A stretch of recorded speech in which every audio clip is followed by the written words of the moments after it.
పుట్టిన ఊళ్ళో కుక్కల కొట్టించుకుని గాడిద మీద ఊరేగించబడి ఫు అని ఊహించుకుని మేకులేయించుకున్న ఒక చెక్క మీద వేలాడదీసిన శవం.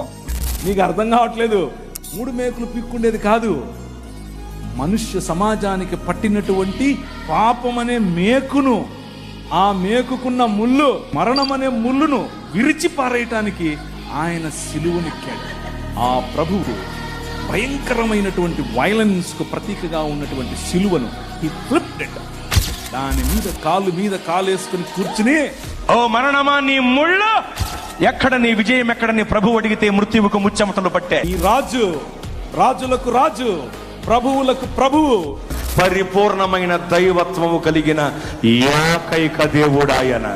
దైవత్వములోను, కృపచూపుటలోను, పరిశుద్ధతలోను యేసు ప్రభువు వారికి రారు ఎవరు సాటి, ఆయనకు రాలేరు ఎవరు పోటీ. అంత గొప్ప దేవుడాయన.